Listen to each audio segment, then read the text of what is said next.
We are not people that are advocating that everybody homeschool. Whether you homeschool or not, you're the number one teacher. We were going to live in a very alternative way. Your dad was self-employed. I was a stay-at-home parent. When you look at this, I mean, are you thinking about how you were sort of inspired to put these together? We bought this house at a sheriff's auction. It did not have running toilets or water in the bathroom when we first moved in here. It did not have a kitchen. We highly, highly respect teachers. Everything is homeschooling. So whether you homeschool or not, everyone homeschools. Education is not filling a bucket. Education is lighting a fire. Hello, everybody, and welcome back. Today, I'm joined by my parents to talk to us today about homeschooling. So I made a video a couple of weeks ago about my journey being homeschooled from kindergarten all the way through the end of high school. And I got a lot of comments, a lot of questions, and a lot of interest about these folks who actually did it. So that's why I wanted to bring you guys on today. We could talk about some of the things that we did while homeschooling. We could talk about some of your approach to homeschooling and what you feel like worked, what you feel like didn't work, and maybe some advice or some theories that you have to share to the folks that are watching. So your dad and I met in 1993 teaching in a Columbus City school. And one of the things is that we both had Teach Peace bumper stickers on our car. We both had some of the same books, which maybe we even have some of the books here. That's true. In front of us. We had very similar values. Peace, environmental focus to our teaching. And we were teaching at a school that was very project-based. It was an international school. It was an amazing blend, racially, culturally, socioeconomically. Beautiful. Also made it really hard to teach. I used to tell the parents when I was in the classroom, you might think I'm the most important teacher. No. You are the most important teacher of your kid, whether you homeschool or not. Yeah. You're the number one teacher. I remember once hearing a young woman say, I can't wait till my kid gets to school so they can learn their colors. No. You're the teacher. Whatever you want to teach, whatever you want to give out there. One of the things that we used to say when I was in grad school in education is, we speak of literacy and illiteracy.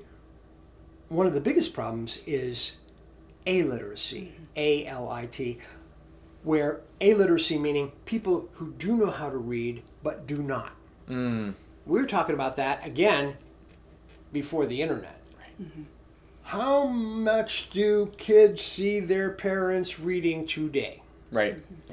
You're their number one teacher when you're not paying attention, when they're just watching you. So your dad's talking about reading. How much do you read? What are you doing? Do you have a sense of a love of learning? How anxious are you about life? This is what your kids are picking up on. Yeah. Yes, definitely focus on teaching them, but so much of what they're going to get is when you're just not paying attention, when you're being the person you're being with all the problems that we all have. That's what the kids are taking in. Yeah. And that hits me today with you guys still observing us and how we live and how anxious are we. That is all impacted on your children, whether you're homeschooling them, whether they're going to school. We are not people that are advocating that everybody homeschool. This was a choice that we made. And when we were teaching it, even like when you were born, we had no idea. I don't even think we had a concept of homeschooling. Mm-hmm. We were dedicated. You have an older sister. She went through the school district. We were teachers. We were very enthusiastic. Once I stopped teaching, I volunteered in her classroom. I volunteered in your cousin's classroom. We highly, highly respect teachers. We could criticize curriculums and the way things are going, is certainly in terms of testing being a main focus instead of learning. and we always said education is not filling a bucket. Education is lighting a fire. And that is certainly our concept, was our concept as teachers. It is our concept now. In my experience, the vast, vast majority of 4 or 5-year-olds, why this, why that? They're curious, they want to learn, and we sometimes do things that suppress that curiosity and that love of learning. And so I think that's something that I tried to bring to your education and to your siblings' education. I think we both did. That's where, where's your interest? What do you want to do? And then pursuing that. I left teaching in 1994. I'd been bounced around. I was in 3 different schools in 3 years. And the last year was a really tough year for me. Decided to leave teaching, and I decided to try storytelling. So I still do a little bit of that, but for years I would travel around, work at festivals, libraries, sometimes a dinner speaker, but most of my programming was for schools. And I would go into schools and do storytelling assembly programs. I would develop workshops where I would teach young people how to tell stories.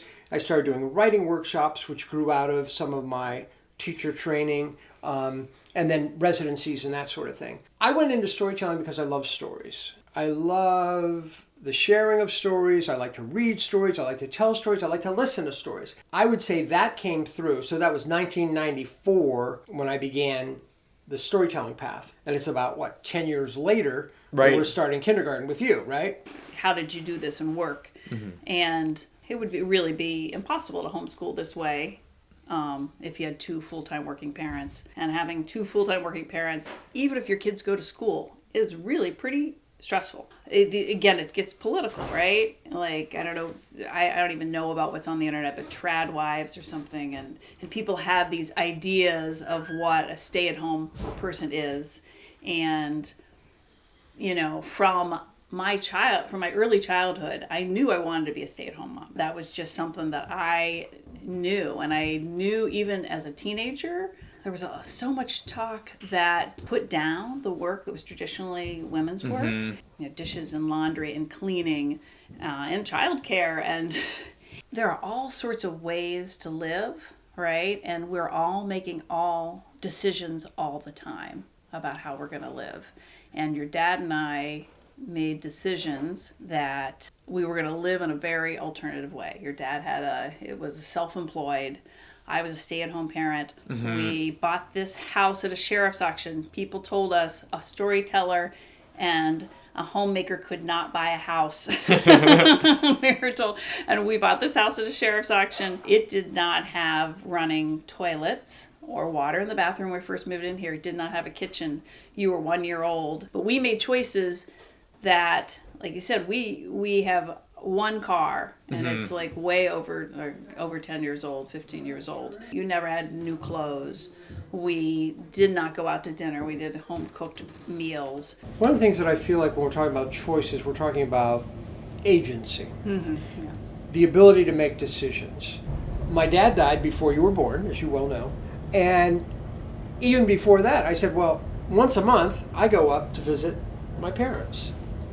They're about 3 hours away in the Youngstown area. We live in Columbus area. Well, after my dad passed, we continued that. The homeschooling made that easier. Mm-hmm. So this was something that was important to us, and we were able to integrate that with the homeschooling. Yeah, so maybe we could kind of track sort of your journey out of teaching and then into homeschooling. I don't think, there was nothing in us. I don't even know, like, that homeschooling was even a possibility, right? I mean, we were very dedicated to the public schools, but it was just in terms of how our lives worked out. Your sister went all through school. She had some wonderful, like, her middle school was actually exceptional in teaching her. And by that point, I had decided to be a stay-at-home mom. We decided to do this because your sister was graduating high school. My whole life, I had either been in school, in college, teaching, or having a child go through school, and I didn't want to live by the school year. I mean, I think that was one of the things. Oh, really? Some people that we knew from home birth, are one of our midwives, Portia, we knew her. They were homeschooling, met Coach Chris, who was doing the homeschool gym. Yes. And we're like, well, this is a possibility. We were pregnant with Finian at that time, that you were starting first grade, and it just made sense to keep you guys home and just experiment with it. One memory that I have in terms of my own thoughts in terms of why homeschool, your elder sister. And when she was a teenager, I'd get in arguments with her. And I realized that many of the arguments didn't have anything to do with her. She was almost like trying to stand for the values of the culture. Mm. You know, the materialism and everything that gets uplifted in this culture. And I thought, this is really unfair to this 15, 16-year-old kid. I'm arguing with her about cultural issues. But one of the ideas in my head was like, I'd like to have a little more potential sway there in terms of, how much the culture comes in. This is also pre-internet times. Right. Yeah. And so I had a little bit more of that sway, but now like I would even say like with your youngest sibling, I don't know how much sway I've had because there's all these outside forces still coming in. Of course. Well, I would like to pull out. We have some documents here. We do. Can I pull out? Yeah, pull out this one. This is 2006-7. So this is first grade. This is the logbook for first grade. So maybe we can go through this. You open it up. We have these for every year you guys have homeschooled. We keep a record of what you did. One of it is in Ohio. One of the things we needed to do was have a teacher certify you. So at the end of the year, we had Coach Chris, who was your gym teacher, come, and we would tell him about what we were doing. And so we would put this together about what we did. Okay, so your first grade units were poems and nursery rhymes. It says memorized hundreds. Worked on reading skills. Another unit that you talked about was babies. I remember that one pretty Babies, strongly. Yeah. Pregnancy, child development. Solar systems, you talked about that too. Order the planets, rotation, orbit, gravity. And then we did the Arctic and the Antarctic. Animals, day and night, food chain, summer and winter. And then we have like language arts. Whole language with some phonics. We did hooked on phonics. And then we said can read Frog and Toad and Henry and Mudge type books. Nice. These are things you could do. I guess these are goals that were achieved. Could orally retell a story, a folk tale. We read some Wizard of Oz books series. Very good comprehension, attention span. Handwriting has really improved. Knows odds and evens. Adds and subtracts numbers to 10. Can tell time with a little help to the minute. Can count money with various amounts. Understands addition, subtraction. Family facts. Knows different units of measurement. Science, 3 states of matter. Food chains. Electricity basics. We had a kit, I guess. Basic chemistry. Mixing. Cooking. Something everybody could do. Cooking. Environment, seasons, microbes. Astronomy, weather, and Click magazines that we use. Lots of Magic School Bus, books and videos. Yeah. Knows scientists like Newton and Einstein. Wow. It looks like we have a list in here too. This is everything we did on September 6th, 7th, and 8th. That looks like your handwriting there. Yeah. Yes. Reading books, doing calendar. I love that, like calendar in school. So that was something I incorporated in. Meshack practice. Capital letters, all 26. Nice. Edie practiced numbers and lines. We made hats. We made cards for Jasmine. Jasmine was just starting college. Labels for our toys and for our book cubbies. Edie read Building with Blocks. Signs for special days on the calendar. Practiced our ABCs. We invited the bell to sound. I don't have the bell with me right here. One of our practices is mindfulness. We actually went on a number of mindfulness retreats with the late Vietnamese Zen Buddhist monk Thich Nhat Hanh when you were young. And so we would bring that in and we would do meditation practice. That was something that was of interest to us and something that we wanted to offer to our kids. As adults, they'll go with that or not, but they get to have that experience and then to learn from it. Either use scissors, tape, and crayons in art. When you look at this, are you thinking about how you were sort of inspired to put these together?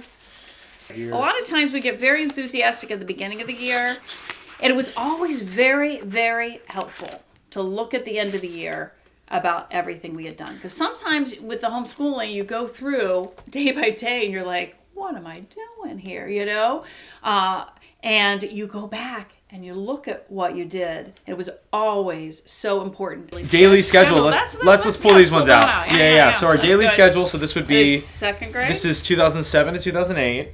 Daily schedule, bell, song/prayer, calendar, book, group activity, individual activity, another book, tribes. Bell, recess, outside time. That's very interesting. That's great. Because that seems a lot more that seems a lot more schoolish than I remember things really being. But Well, and this also might have been created in September, right. As a sort of start of the year. I don't know how much we followed that throughout the year, but there was an intentionality to create. Oh, so here, like, it's a calendar. Oh, here, we have some art. It looks like we created. We learned about the oceans and created an ocean, looks like project of some kind. Right. How these zones of the ocean. Yeah, I'm remembering one of my phrases back in the day, because, it's been a while now. One of my phrases is, everything's homeschooling. Yeah.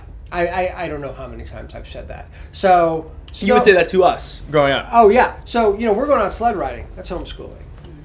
We're working in the garden. That's homeschooling. We're going to the park. That's homeschooling. We're doing chores. That's homeschooling. You're helping to cook. That's homeschooling. You're doing math. That's homeschooling. Everything is homeschooling because everything is about learning. You're playing. That's homeschooling. Right.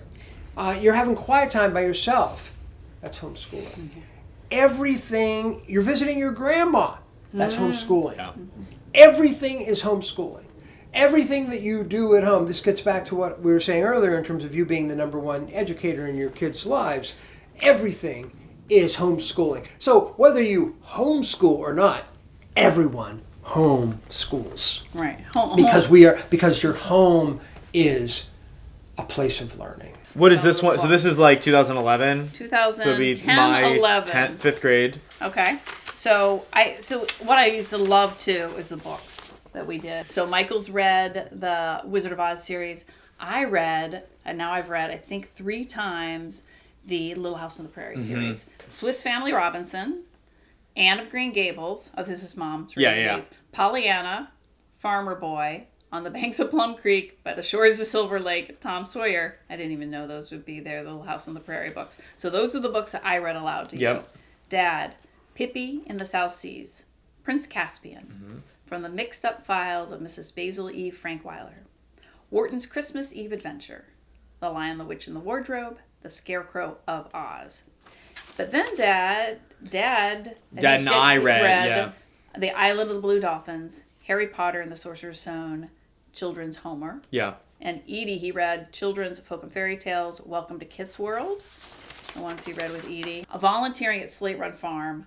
Loved volunteering at Slate Run Farm. So how did that start? So the volunteering at Slate Run, so Slate Run is a historical farm. It's a metro park that exists here in Columbus. They have an fully operational historical farm that operates the way a farm in the 1880s would, meaning that they primarily, almost exclusively, use technology that was available in the 1880s. And we would spend probably one Friday a month on average going to Slate Run, dressing up in costume, and going out and actually working on the farm. So I think we did it for 5 years. We started, your brother was 3 because I thought he was going to be too young to volunteer with us, but he was not. We went, and actually the first hour at Slate Run would be going, and they had a whole closet, or a whole room of clothes. And we had to find clothes that fit us. So they had clothes that fit him when he was 3. So we would go, we would get dressed up, and then we would do things. So this year, Ollie and Edie, cooking class on a wood-burning stove, made biscuits, held animals for classes. You guys had held animals. You fed the animals. You gathered eggs. Sheep shearing Meshach. I have a video of that. Horse driving Meshach. Watched threshing of wheat. Made hay. Pruning apple orchard and garden work. So those are the things that we did at Slate Run. Volunteering there was just fabulous on so many different levels. They were happy to have us. We were happy to be there. We would eat lunch with them. So, and it was divided up by gender. So you and your dad would go, and then Edie and I, and then Finn was young, so he would stay with the women, and we would cook. Yeah. We'd work in the garden. You guys would go to the barn and do barn stuff. Yeah. I guess. Or work in the field. Work in the field. And also we were there for school groups to come in. I think one of the cutest things when the school groups would ask us, like, do you guys live here? Yeah, right? When I was 9 years old, I really wanted to make this movie, an adaptation of the book Charlie and the Chocolate Factory. And I remember, like, starting to kind of write a script and bring people together. But what was that experience like from your side of the fence? So fun. Oh, my gosh. You're working on the strengths of your children, too. And I really feel like we have 4 children. each of you came to this earth with some strengths, with some skills, with personality that I don't know where it all came from. Right. Very different. Yeah. The four of you are very different. I don't think it all came from us. So a lot of this project driven, yes, I was very excited about project driven, but you were a big idea person and you could pull people into those ideas. Right. We were meeting in this play group. Still, we met in that because we still had Finian.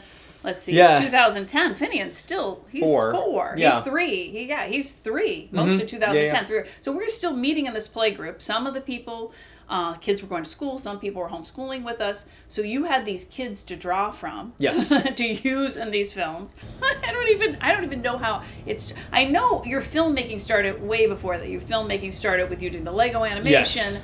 And then you found this video that we didn't even know existed when you were cooking. It Yeah. must have been 6 or 7. Finian was probably a baby. Again, I sometimes we're a little more unsupervised than I Sure. like to admit, Yeah. right? That we there was some freedom there. And I love that you were doing these videos with cooking. We knew that was your interest. You came up with this Willy Wonka idea. We got other parents on board to come over.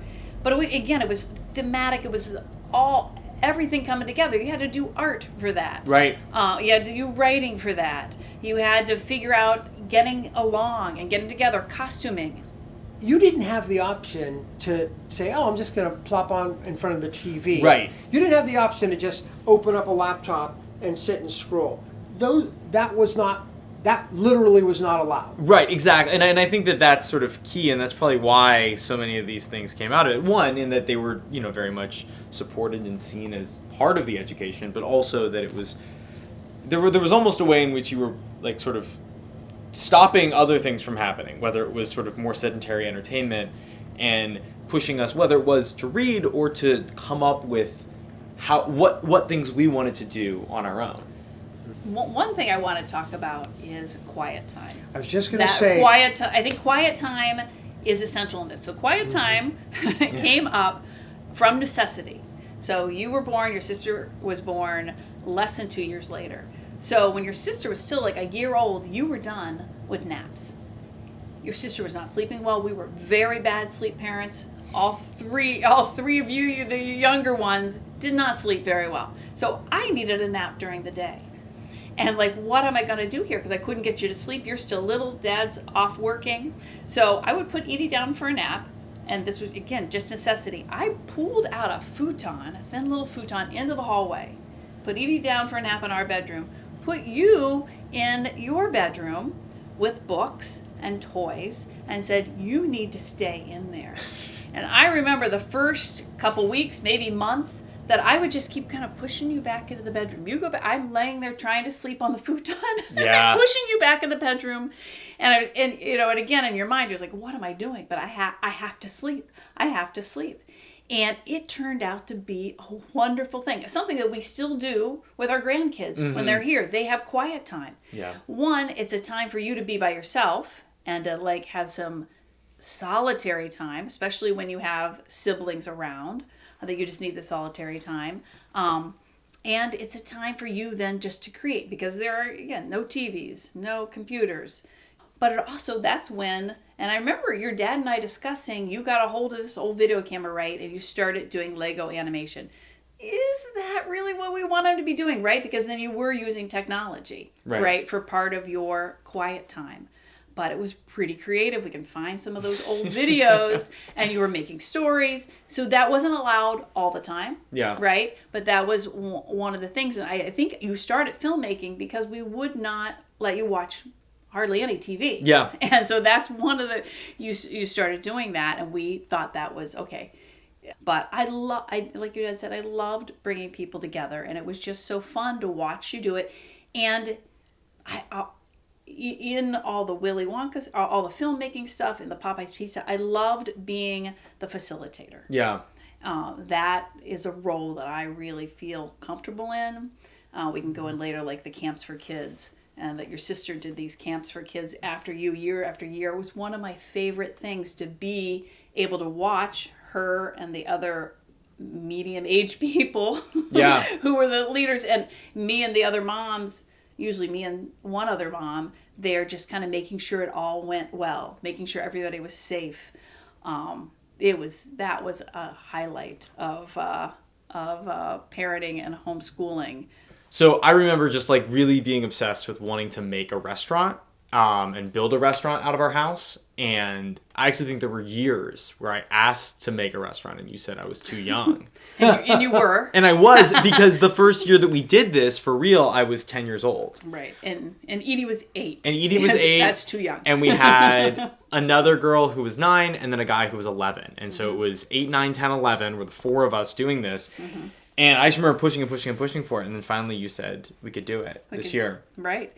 Right. And that one, I think we did a lot of shopping at Aldi, right? Yep. Right. For trying to find economically priced food. Yeah, all of the ingredients we needed to make the pizzas. Mm-hmm. And then figuring out, how are we actually going to make the pizzas? It was probably a few months, and it says we did it in October. So it must have sounds been right. a couple months preparation for that. Yeah. And it was a little bit of chaos, though, that first one. And I know you guys, I had to step in a bit because Yes. I don't know how many people we had here, 30, 40 people. I think it was close feeding. to 30, 40 people over the course of about 5 hours that we were feeding out of our living room, essentially. Yeah, And- I remember a comment I made to myself, and I'm sure I said to some of the other adults, "Oh, I see why we need child labor laws." Because I didn't realize that children could work that hard. I had never seen children work so hard in my life. And I knew they kind of wanted to, at least up until near the end. But yeah, we need child labor laws because you can squeeze a lot of work out of a kid. It was amazing. 8, 9, 10, 11-year-old kids. I just remember I at some point came and stepped in the kitchen to help to make sure people got fed. Yeah. That I was so exhausted. I remember the house was still chaos. We had moved the couch to the side. I remember just laying down on the couch afterwards like, oh my gosh, what did we just do? We fed people. People were happy. Yeah. We were exhausted, and I said, I can't do this again. But you agreed to do it 2 years later, which is just crazy. I did, but you guys were so insistent that I not step in. Yes. You were like, that was really, really strong. We're going to do it ourselves. Right. You brought more people we into it. grew the team a little bit, yeah. Mm-hmm. And we insisted that it grow bigger too. And we were really involved with the food co-op. And you went in, and we wanted to have organic food. We wanted to have as much organic as we can. So went in, and like you said in your other video, you priced cheese and flour. Yep. You negotiated. You had your clipboard. Mm-hmm. I was there with you. We were very connected to these people, and they were so happy to help out. Yes. Again, going to our wider community, people that we knew to make this happen. They were so happy to help. There were 3 iterations of the restaurant, and each time it got a little bit bigger. And I want to say it went like 4, 7, 10 people each time that we did it. Mm-hmm. And it also got a little bit bigger in terms of scale. So the first year it was 1 night, the second year it was 2 nights, the third year it was 3 nights that we did. But that second year, I just remember I think the second year we sort of expanded out the education side of it a little bit more too. I mean, that was when we were growing all of the tomatoes.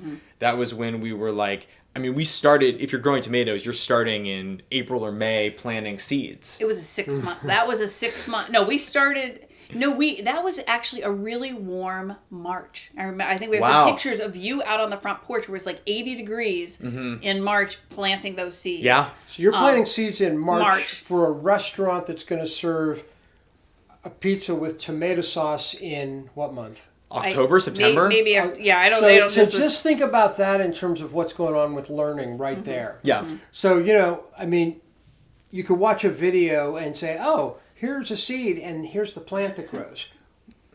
You do this, that's another level. Yeah, and the level of it doesn't always grow. And those tomatoes didn't work. And there was so much frustration, I think, and as well in terms of how do we set everything up? How do we create a menu that we can actually serve people? Was there structure on your end in terms of thinking about the learning from this, or were you letting us guide it more? Do you remember? It was a back and forth. Okay. Certainly there was structure. I was insisting that it get bigger. Yeah. That there is more learning. Mm-hmm. And so I wanted part of the science. Let's grow our own food. Gary was involved that year, I know, with dough. We tried different doughs. What was going to be the best dough to use? We'd try different sauces. Yes. We would go home, families would try different sauces, and what was the best kind of sauce. So, and getting your younger siblings involved, Right. some building it out. So yes, it was your push, Sure. and the group's push, because it wasn't just you. No, you brought these people together. It couldn't be just me to and make it was that happen. it's definitely a group. Your sister at that point would have been 10. And the friends, like, how do we want to do? Like, here's the menu, and designing the menu, and some kids were more computer savvy and putting that together and figuring out the pricing. And so yes, so there was some insistence that there be more educational value to it, although it's all education, and what you wanted to do. Do you remember thinking about how this was then folding into a larger curriculum, or was that not really a thought, at the time? So if we look at some of these, it was, again, thematic units. So that was going to be our big thematic unit right there, was this Popeye's pizza. Yeah. And we can look at some of these other ones to see what we were choosing as thematic units. But that's kind of how I think about how I thought about the year.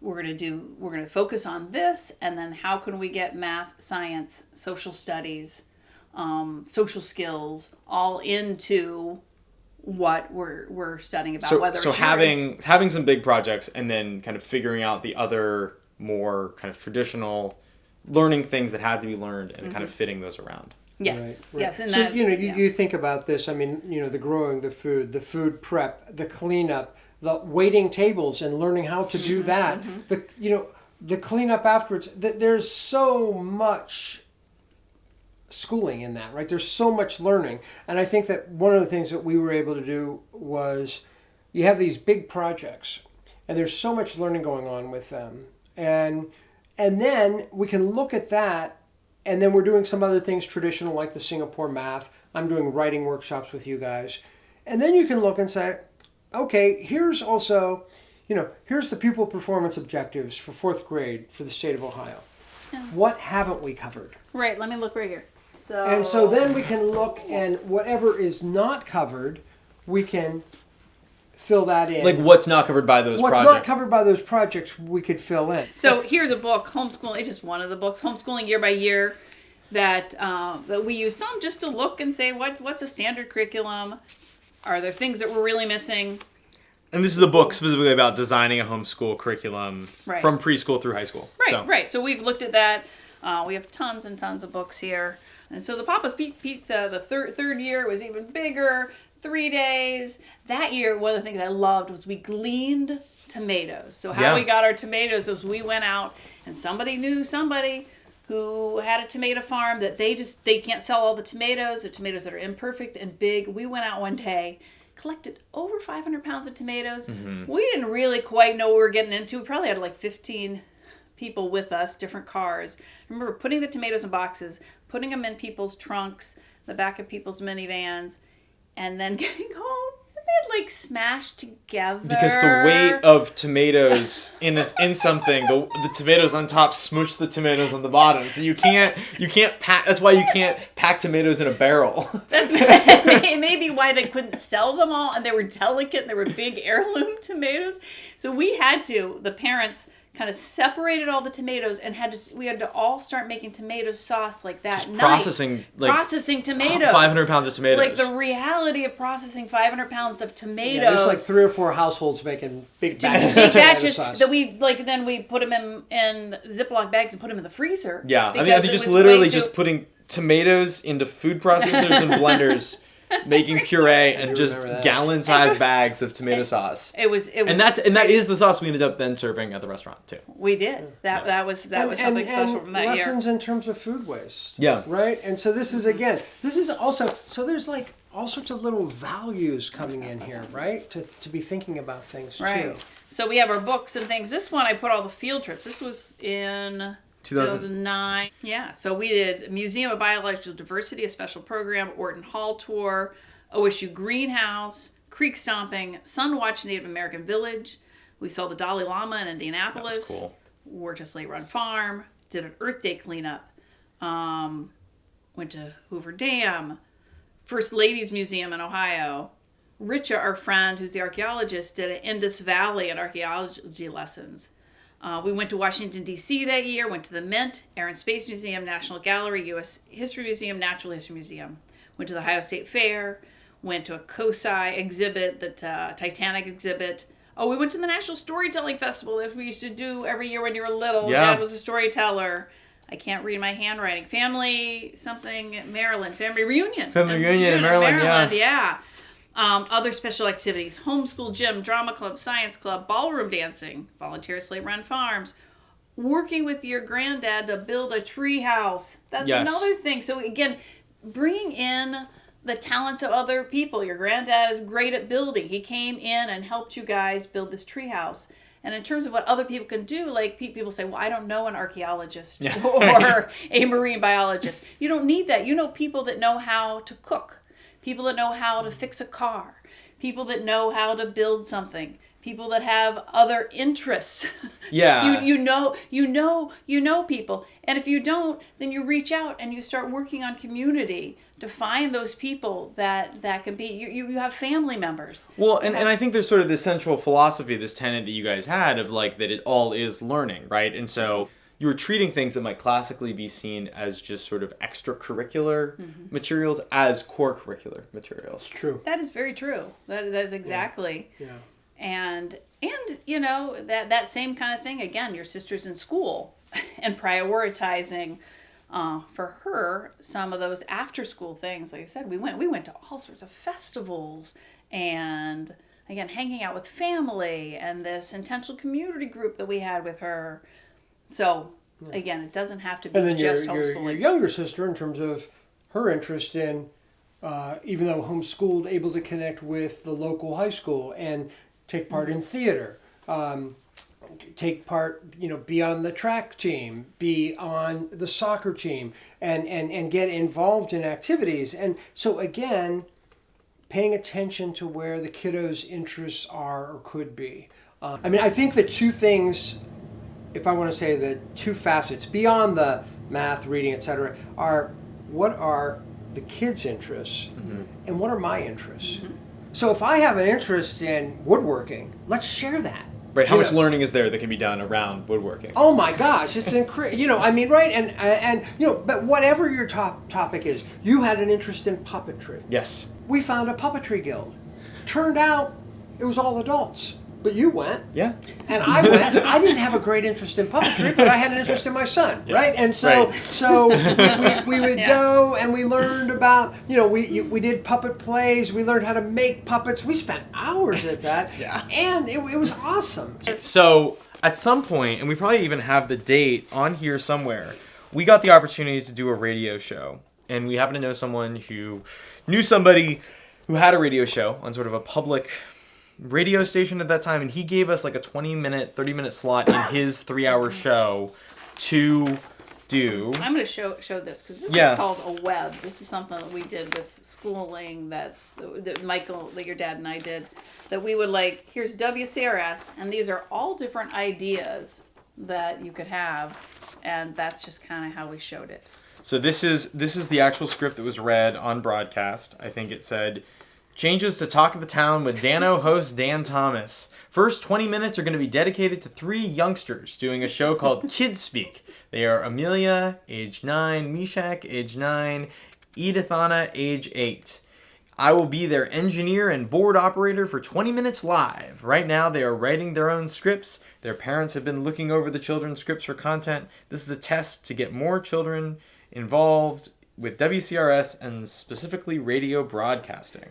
But we even have a breakdown here of what the show was. We had 30-second sign-in, 3 minutes we did poems, for 2 minutes we did recipes, for 3 minutes we did a nature quiz, for 2 minutes we did jokes, for 5 minutes we did an interview with Mackenzie. I believe she was a musician.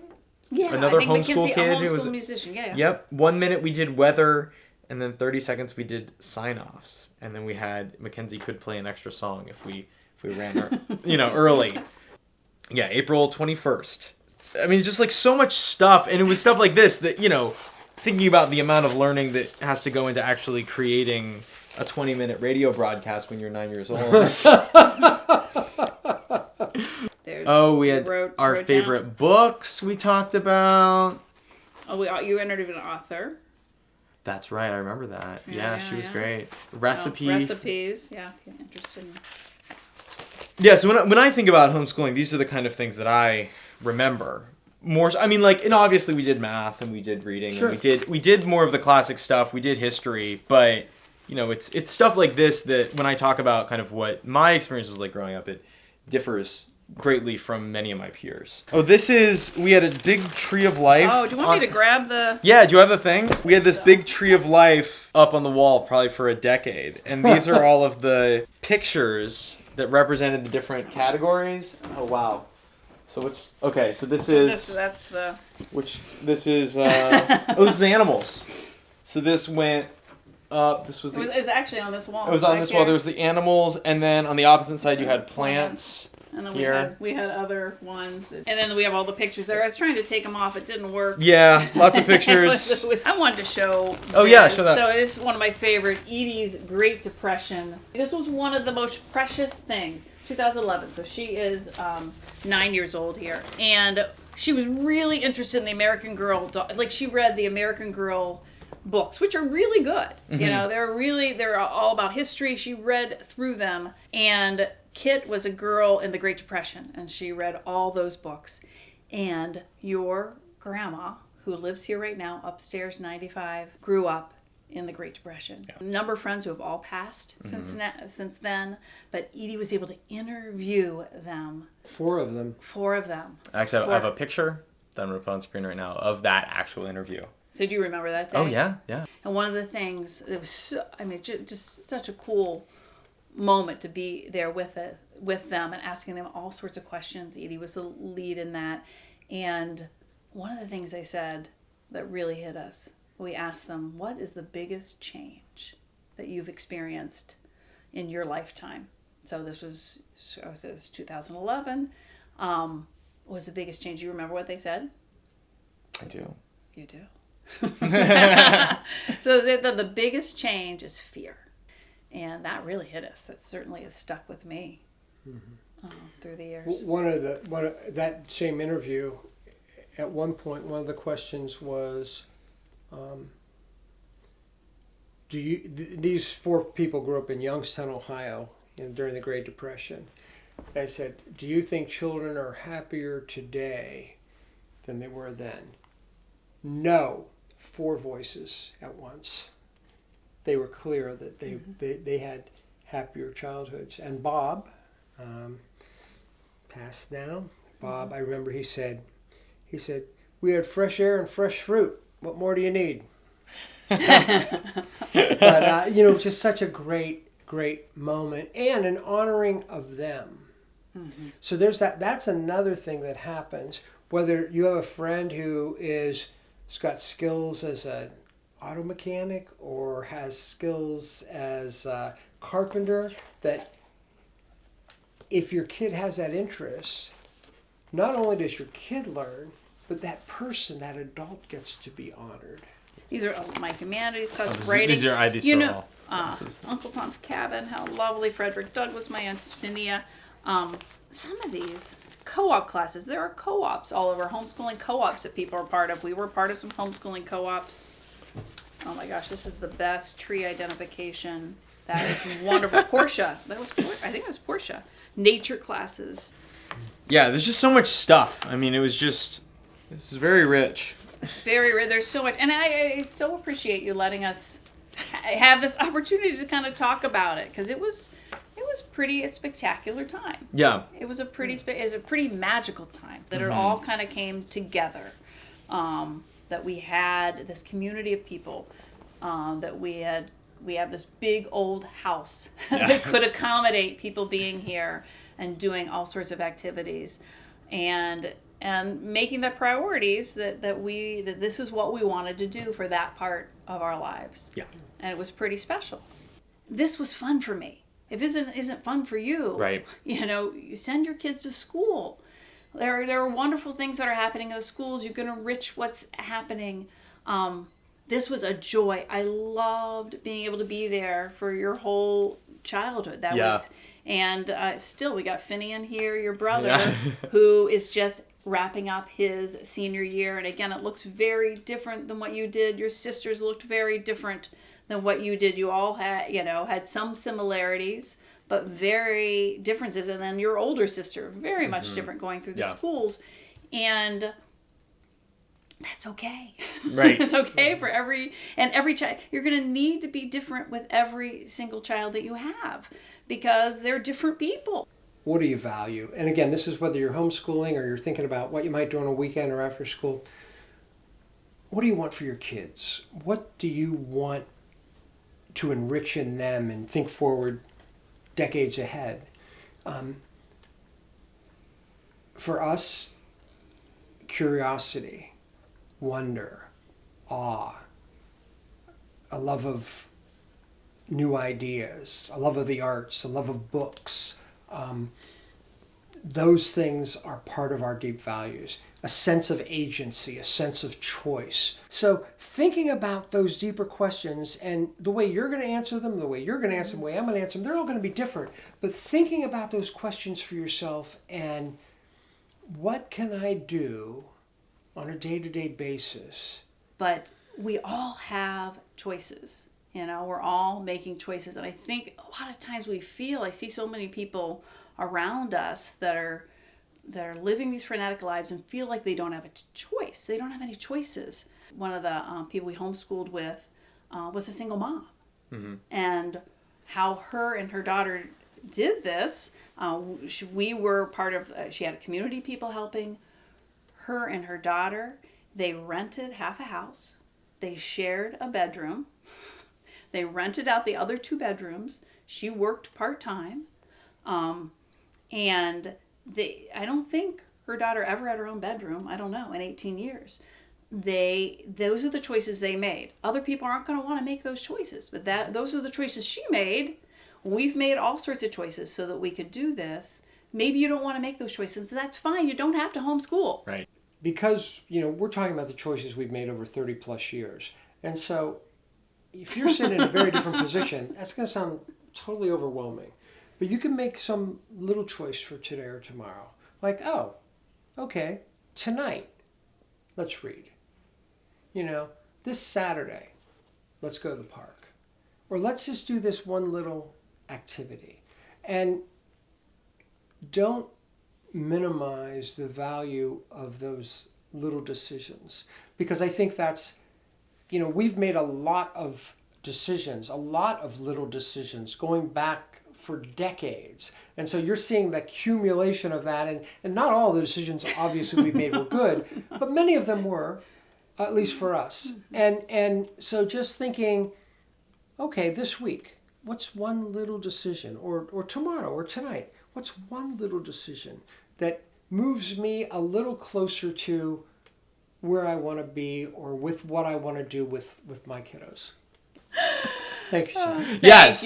Thank you. Well, thank you guys so much for coming on and talking about all this stuff and showing all of it. I mean, this is great and really getting to kind of see it a little bit more through your eyes. Yeah. It's been fantastic. So I really appreciate all of your insights and maybe we'll have you guys on again at some point in the future. Thank you, sir. All right. Thank you everybody for watching. If you're new here, don't forget to like, subscribe, and comment down below any questions that you have. As always, I'll see you guys next time.